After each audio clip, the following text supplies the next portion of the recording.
What's up, Shady Sports Network? I'm back here for another night, and I'm here with a very special guest tonight, Keithon Flemming. Keithon, how you doing tonight? Not too bad, man. Not too bad at all. Appreciate you having me. No problem. So let's dive right in here. So back in your day, you attended Norman High School in Florida. Talk a little bit about that. Or in Texas. Talk a little bit. Yeah. So I graduated from Naaman Forest High School. It's in Garland. It's all in the inner city of Dallas. For my outsiders, if you're from the area, then you know that it's just two completely different places. But just for people that are like unfamiliar with Dallas, it's just a inner city of Dallas. So you were a scholar, and you were part of the National Honor Society when you were in high school. Talk a little bit about how balancing being an athlete and being a excellent student in the classroom. How did you balance that? Well, it was always stressed to me, the importance of putting the student before the athlete. And, you start building positive habits and good routine to the point to where, it kind of become muscle memory. It's just like training for sports or whatever the case may be. You begin training your brain. And I just kind of looked at it like, studying a playbook. I had a playbook for each one of my classes, and I understood that the topics and things of that nature that was in those classes, I had to apply that to the test, which is the same as applying the skills that I'm learning in practice to on game day. And, that's just the way I approached it. And I knew it was important. And it was always the cool thing to do. You know what I mean? All of my teammates, we were all, pretty intelligent guys, studied hard. We really valued the educational side of it. And we just made it a cool thing. It was never cool to be dumb. It was never cool to not go to class. It was never cool to not do your homework. We just kind of built a culture where it was the cool thing to do, and we made it competitive. Who could have the highest GPA and, who could do the best on the pre-cal test or write the best essay and things of that nature. So we just make it fun. Definitely. That's how things should be nowadays, but unfortunately they're not. Right. So after high school, you attended Texas A&M, which is one of the best Division II schools in the country. Talk about going to a highly competitive D2 school and what the difference is from going to a highly D2 school to a D1 school. Are there any? Yeah, there's major differences. I actually started out at the University of Wyoming. I went there fall of 2004, and that was a great experience. It just really wasn't the place for me, just from a football standpoint. I wanted to play right away as a freshman, and they had other plans, and that just was never going to sit well for me. And I met some amazing people while I was there. My teammates were awesome. Some of those guys I still keep in contact with today, and they taught me a lot about myself and just about being a collegiate athlete. But I kind of always felt, and I'm always hesitant to say because I never want to be disrespectful, because earning a Division I scholarship is extremely difficult no matter where it's at. But I just always felt like, if I'm going to go somewhere in redshirt, it's going to be University of Oklahoma or University of Texas or, or USC, a place like that. I always felt like I chose University of Wyoming because they told me that I was going to have an opportunity to compete as a freshman to play. And it just always felt like that really wasn't the case. Once I got there, they kind of already had it in their mind that I was going to redshirt. So I stayed there for a fall semester, and then I ended up going to West Texas A&M. And, funny story about that, I actually took a visit to WT when I was in high school, right in the thick of my recruiting. And it was a place that I never really envisioned myself being a part of, just simply because I knew that I was the Division I athlete. And so they weren't really on my radar, other than the fact that my dad played there when he was in college. And so once I left Wyoming and was kind of looking for a place to play, they kind of popped back up. And, it was a situation where it was the best place for me to be successful, and it was close to home. And so that was extremely important to me. And, they schematically, they just really kind of catered to what I was great at as a football player, as a running back. And that was just being like all around running back. I can run between the tackles. I can catch the edge. I can line up at receiver. I can hop in at wildcat and play quarterback. I even played a little bit of defense while I was at WT. So they just kind of catered to me just being a really good athlete. So you entered, I assume, the transfer portal. So talk a little bit about the differences from the transfer portal nowadays, where guys can just like hop in and leave when they're not playing, versus back when you were playing. How did that process go? From switching over? Well, during my things are so different now, man. I look at it and was like, man, I wish it was like this, when I came out, because when I came out, I graduated high school in 2004, so my years of collegiate football, my last year at WT was 2009. So you talk about 2004 to 2009. Um, if you were to transfer from, let's say, the University of Texas to Ohio State, you would have to sit out a year. Whereas now they do have that portal and you can play immediately. And then that's probably the biggest difference. And if you transfer from a D1 to a D2, you could play immediately, which was a part of my decision. I didn't want to have to sit out a year. So yeah, so I totally understand that, and in my opinion, I think it should be. I think the transfer portal is good, but they need to limit it because there's so many guys that eventually they're going to be an overflow of guys from so many Right, divisions. It's good for the JUCO guys and the D2 guys that want to, right. But after West Texas A&M, you had a short time with the Philadelphia Eagles. Talk about your experience being part of an NFL team. How cool that was. That was it. I have a hard time putting it into words, man.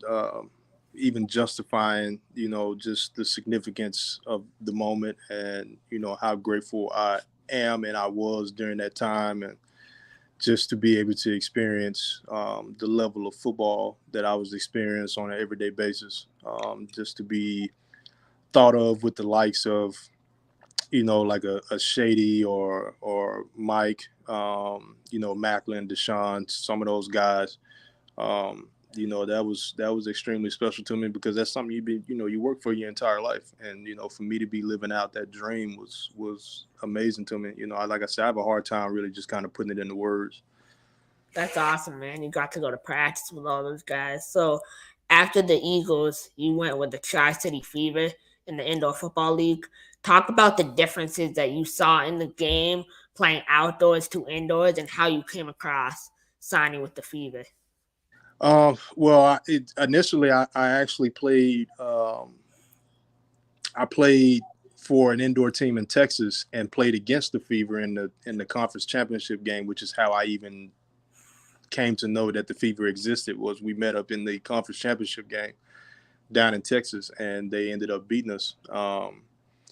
But then fast forward a year later, the head coach of the Fever was familiar with myself, and they were in the market for a running back. And between some mutual friends, he was able to get in touch with me, and we had a discussion. And it was a discussion that I felt like was really beneficial for me. He felt it was beneficial for him as well, and we just kind of came together on an agreement. And I ended up here in Kennewick, Washington, man, playing for the Tri-City Fever, which was awesome. It was such a top-notch organization from top to bottom. Great teammates. The ownership is probably the best ownership. I don't even say probably, the best ownership in the IFL when it was active. Miss Terry did wonders for us. She bent over backwards for us, man. She really did a lot for us, and so did Coach Shaq. It was 2 great years of indoor football. And then you asked about the indoor game versus the outdoor game, and I'm guessing like you want to know what the difference is between the two. If Yeah, like the level of competition. well, the level of competition, it's highly competitive because a lot of the guys that's in the IFL are guys that had NFL opportunities and that didn't work out for whatever reason. And the level of those opportunities are completely different. You know what I mean? Like myself and a couple of other guys, and then you had guys that were getting NFL opportunities from different IFL teams. So the IFL has, from the time that I've been a part of it, has always been, um, the NFL has been aware, and they've been to practices, games. I mean, you think about like the Green Bay Blizzard. Their practice facilities and their arena is right next door to Lambeau Field and their practice facility. So it's literally just you walk across the parking lot and you're liable to see Aaron Rodgers getting into his car, or Matt LaFleur or somebody like that, or they can just pop over and come look at practice to check out a game. I've seen where Aaron Jones has been to numerous Green Bay Blizzard games. So I think what's impressive now is there's so much more access to the IFLs. There's so much more awareness to it. With it being the premier indoor football league. But as far as like the level of competition, it's highly competitive, man. And then it's not necessarily like, for people who are not familiar with the indoor game, it's not like Arena One days where the fullback might be just another defensive lineman. No, you have true receivers, you have true running backs. The schematics, you're running outdoor football plays. That's kind of like Canadian Football League rules, where you got have guys in high motion. We're still running the zones, the stretches, the dives, the powers, the counters, things like that. Um, they can be high scoring or they can be tightly contested. I've been in a game where we've scored 93 points and won a game, and I've also been in a game where we scored 24 points and won. So you got it on both ends. You could one game experience an offensive explosion, and the next it can be a defensive struggle. So Definitely. So with the USFL, XFL, IFL, and the AFL supposedly coming back, where do you think the IFL fits in all these leagues? And is there a place for that many leagues to be successful? I think there is, man, because you got the IFL, which is a completely different entity, simply because it is indoor football. And I think one of the great things about the IFL and just indoor football is that it makes guys more aware of spacing. And it makes you practice the fundamentals of your particular position. Like running back wise, I had to really hone in on my discipline when it came to seeing things and reacting and understanding the different type of blocks that linemen will make, and being able to anticipate what a defensive lineman is going to do based on alignment. Things that I was aware of that kind of came second nature to me. Being in the IFL made me really hone in on that and focus and study it. You talk about receivers, just understanding route concepts, and how you can be flexible in some routes, and some routes you have to be really disciplined to, and just understanding a defensive scheme and what they're trying to do to stop you and prevent you from doing something. And then I like the idea of the XFL and USFL. I've always felt like the NFL would benefit from some type of developmental league. I mean, every other professional league has a developmental league. I know it's a little bit tougher football wise. You talk about injuries and the toll it takes on your body, but that's what we really all sign up for. So I don't think guys would complain about it. I agree with you. I think there's so much football to be played, and it's so good Yeah, to watch. Are you a Seattle Sea Dragons fan? And have you been able to catch any of their games? Seattle Sea Dragons. That is the XFL team, right? Yes.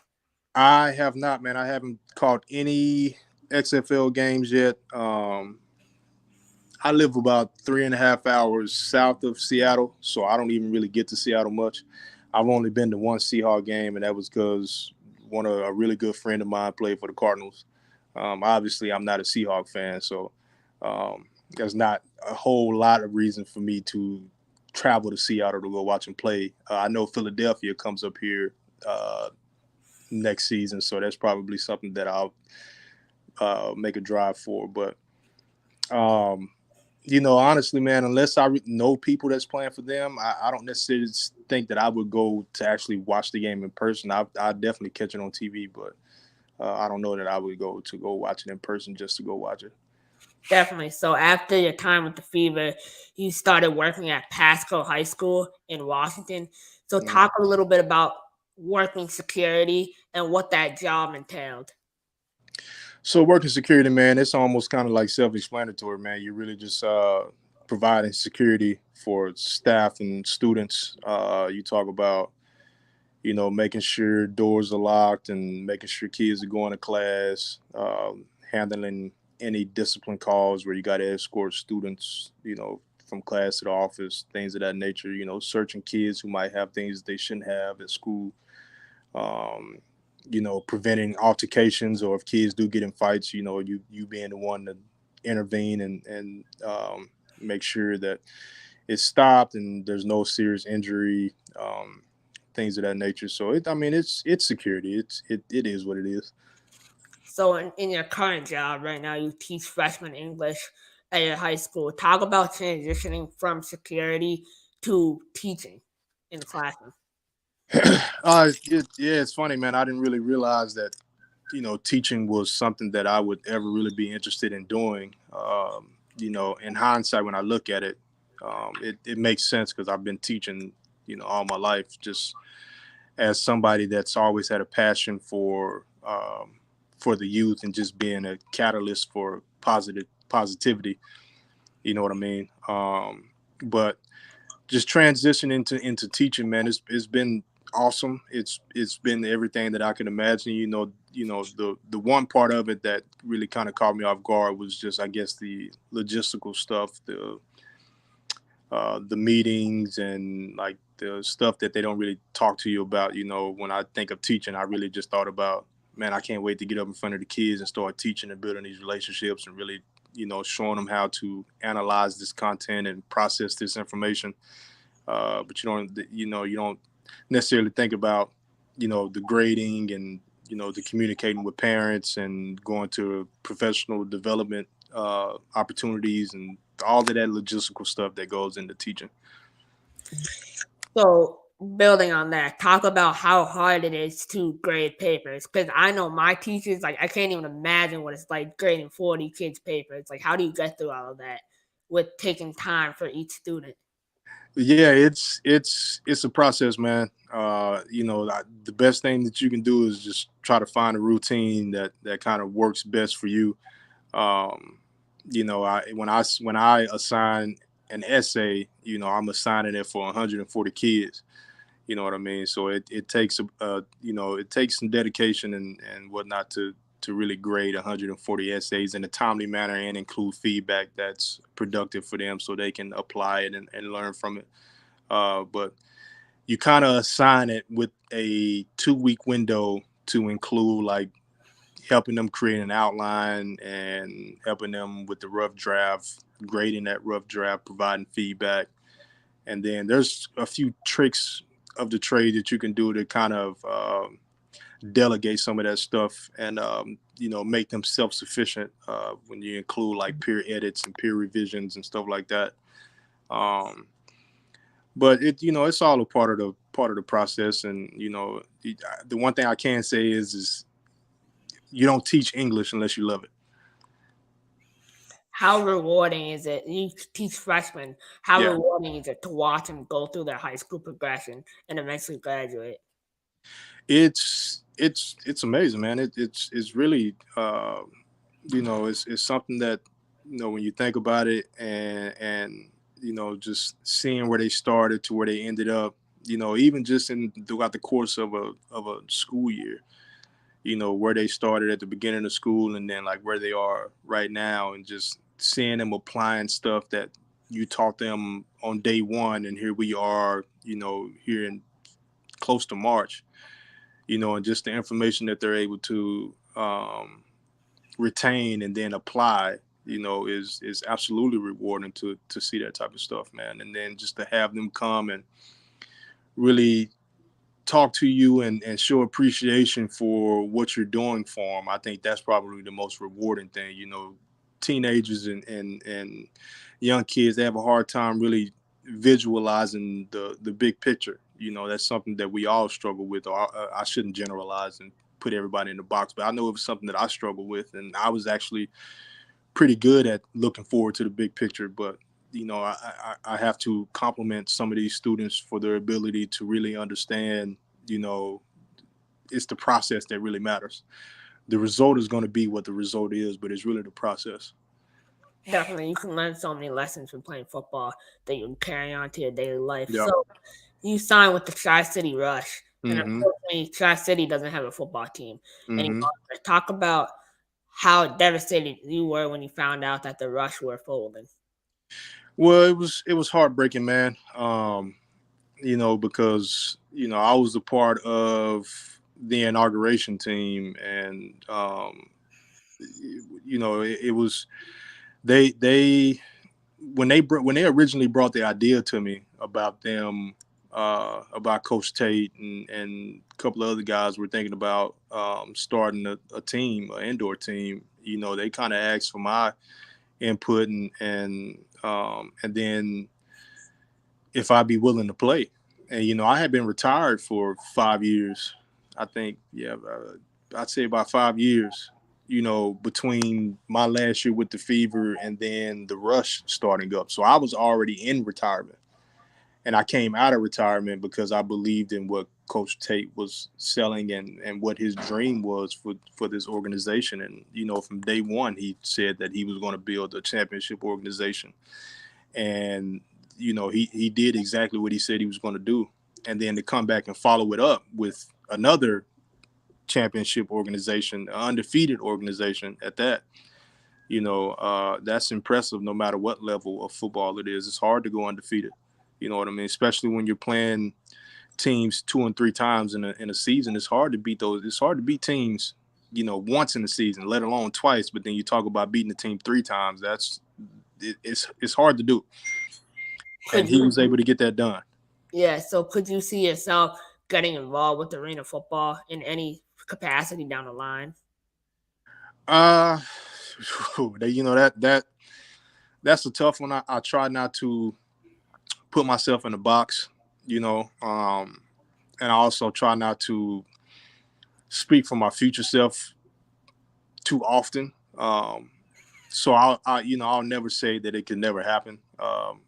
You know, as far as like on a coaching aspect or maybe like front office, I'll never play again. That ship is sailed, man. I'm too old at this point, body too beat up.